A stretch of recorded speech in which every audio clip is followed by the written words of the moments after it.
And you ended up, taking after your father and playing chess at a high level as well. Correct. Yeah. What draws you to chess? Because I grew up playing chess as well.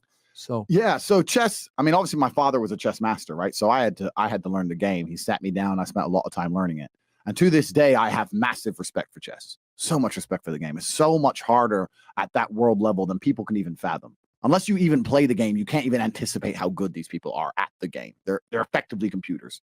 I don't think you can even be good at chess at that level without having something a little bit wrong with you. You got to be on the spectrum somewhere. Do you know what I mean? Because it's crazy how good these guys are. But yeah, chess is an amazing thing. I still play chess every day. I'm not world level or anything. I'm around 1750, 1800 elo. If anyone knows chess, that's what I am. But yeah, would that be considered better than average? Certainly better than average. Yeah. The average player, let's say, is around 1,000 or something. Okay. But my dad was 2,400. Okay. Or 2,500. Damn. So yeah. So I'll give you an example. My dad could beat me without looking at the board. So my dad would be in the kitchen, fucking around the kitchen, cooking dinner. I'd be in front of a chessboard in the living room, and I'd say E4. He'd say C6. Knight F3, Knight C3. God and he'd smoke me without looking at the board. That's how good the best chess players in the world are. Yeah, it's insanity. Yeah. But I do think it's a good basis for life. There's certainly a lot of lessons in chess. There's certainly a lot you can attribute to chess from everyday life to the chessboard.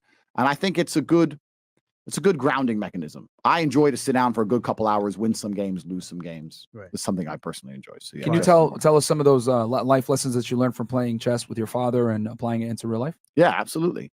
So I'll give you my favorite one first. Yeah. Please do. My favorite one is the difference between the king and the queen. Right? Because the king moves one square at a time, and the queen can just zip across the board. Right? So you're here in Miami, you're partying in Miami. They got all these parties right now. It's Art Basel, blah, blah, blah. You see all these chicks on a boat. For the man to get on that boat, it's one square at a time, right? He has to get a good job. He has to get his taxes right. He has to find a way to leverage credit. He has to meet the guy who sells the boats. He has to go through all this shit stage by stage by stage to finally pull off being on that yacht and having that yacht at the age of 56. A chick, what does she need? Lip fillers? Boom. Zip. On. She gets straight on. That's the difference between the king and the queen. But although the king is slower than the queen, he's the most important piece, right? The king can't die. The queen can die.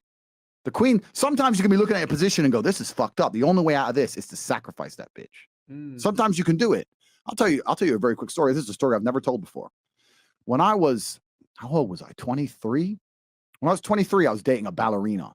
She was the prima ballerina of the Cambridge Ballet School in England. And I had no money. I was a fighter, but I was coming up. I didn't really have any money.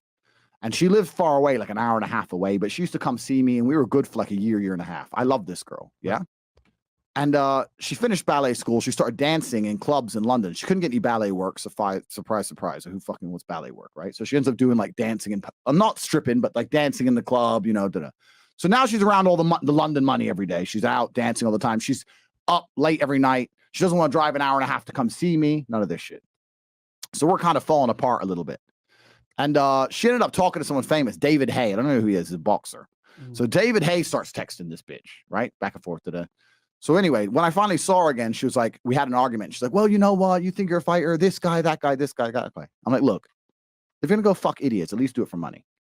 And she's like, what do you mean? I was like, well, if you're going to go fuck idiots, at least get paid because they don't give a fuck about you. Like, if you're going to play this game, at least do it for money. Right. So I had this argument with her back and forth, and I explained to her that these men are just going to use you. If you're going to do it, at least get paid. And when she left the house, Tristan said, why are you telling her to fuck other dudes? I'm like, no, I'm just understanding that in my chess position, I've lost this game. Right. The game is done now. Just sooner or later, she's out. All we do is argue. She's in the club every night. I'm just trying to say before she leaves, maybe I can get a little bit of money. Yeah. That's the queen sacrifice, right? Right. We broke up 3 months later. I don't know if she fucked him or not, or who she fucked. I don't know. I never spoke to her since. But that's kind of the analogy you have to be able to apply to life. Sometimes chicks got to go. Yeah. Sometimes they have to go to save the king. And too many dudes, most of the time, men truly lose at life. It's because they've attached themselves to a queen and they won't let her up. They won't sacrifice her.